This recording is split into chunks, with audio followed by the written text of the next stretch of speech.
Great news, 15 minutes. See if you could save 15% or more on Geico. Geico.com. Geico.com. Joy Taylor is joining me. Great to have you in. Chris Broussard, Doug Gottlieb today, Jason McIntyre.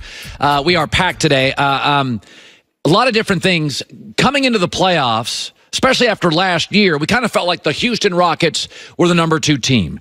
They've got Daryl Morey, one of the top GMs. They have James Harden, MVP candidate. The Chris Paul Harden thing worked. Clint Capella. I mean, CJ Tucker, they had Golden State beat last year. And then Chris Paul got hurt. They had him beat, right? It felt like that. But I'll tell you something. It feels like a little bit of panic. A little bit of panic here. According to reports, Mike D'Antoni has ended contract extension talks with the Rockets. Well, the problem is they just fired his staff.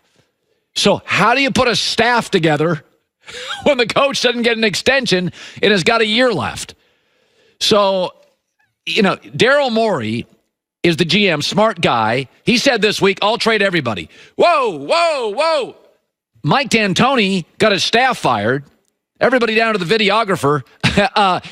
And he's not getting an extension. What good assistant coach is going to go, I'm going to jump on board for a year with Mike D'Antoni? The good coaches have jobs, and the good ones that lose their jobs, that's not ideal. Number 3, Tillman Fertitta went out yesterday talking about he and Daryl Morey, and they, in no uncertain terms, they are movers and they are shakers. We're going to do whatever it takes to be successful and be every year. The Rockets are always going to be one of those teams, okay? There's always going to be a little noise because I'm a deal guy and he's a deal guy, okay? And we're going to always be trying to make ourselves better. That's what I've always done in my company. That's one of the reasons we get along so well. Oh, everything's okay. We're going to be okay. That's not the way I operate, and that's not the way they operate, okay? So every year you're going to see us trying to make ourselves better. Okay, I don't have a problem with that.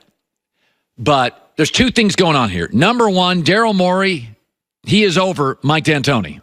Okay, he's over him. Here's the second thing. This is something I don't like about analytics. It not only reduces players to numbers, but it makes managers and head coaches very replaceable, very disposable, very interchangeable. And Major League Baseball, think about this. 162 games. 25% of Major League Baseball managers make under $1 million.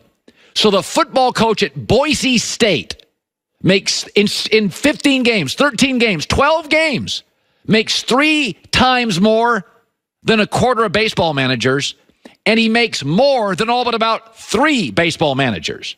That's 162 games. They're irrelevant. The Yankees are paying Aaron Boone $1 million. Boise State's football coach, 12 games makes almost 4. So this is what I don't like about analytics, but it works in baseball. Because in baseball, the culture of baseball is very rearview mirror. Tradition, don't celebrate, don't speak out, listen to the manager. So it's okay, it kind of works in Major League Baseball to have the manager be sort of a puppet for the upstairs guys, right? But the NBA is different.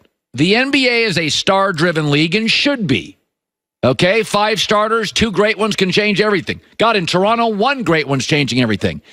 So for an NBA coach, if you're heavy into analytics, to be seen in the clubhouse or the locker room as a figurehead or a puppet is a disaster waiting to happen. You need strong coaches in the NBA. Because to begin with, the culture of the NBA, it's a players' league. It's a stars' league. I'm okay with that. Baseball's not. Baseball is about rear view mirror, not today, yesterday, respect to the manager. Good God, you hit a home run, you can't even look at it.